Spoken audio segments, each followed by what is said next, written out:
Hello guys, ఈరోజు చేసుకునే dinner egg పాస్తాకి first ప్యాన్లో బటర్ వేసి ఎగ్ని ఇలా బీట్ చేసి ఫ్రై చేసేయాలి మంచిగా ఇట్లా చిన్న చిన్న ముక్కల కింద.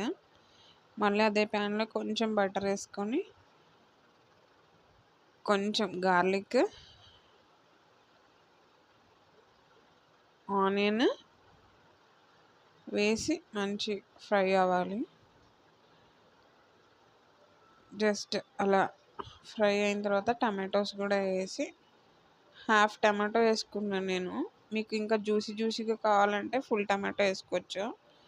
కొంచెం క్యాప్సికమ్, నాకు డ్రైగా ఇష్టము అందుకే కొంచెం సాల్ట్ వేసి ఫ్రై అయిన తర్వాత ఒరిగానో మిక్స్డ్ హెర్బ్స్ వేసుకొని మంచిగా టాస్ చేసుకోవాలి.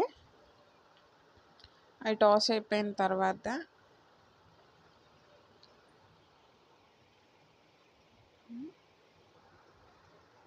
టాస్ అయినాయి కదా, ఇందులో ఎగ్ వేసేయాలన్నమాట. మళ్ళీ మనం ఫ్రై చేసుకున్న ఎగ్, అందులో చిల్లీ ఫ్లేక్స్, కొంచెం కారం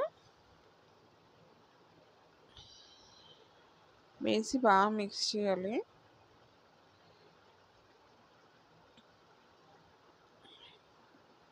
ఆ ఫ్లేవర్స్ ఎగ్ పట్టడానికి. చూసారు కదా, ఇప్పుడు మనం పాస్తా వేసేసి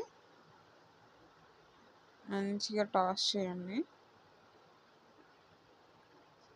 అంతే, లాస్ట్లో కొంచెం కొత్తిమీర వేసి టాస్ చేసుకొని టొమాటో సాస్ వేసుకొని సర్వ్ చేసుకొని టేస్ట్ చేస్తే సూపర్ ఉంటుంది.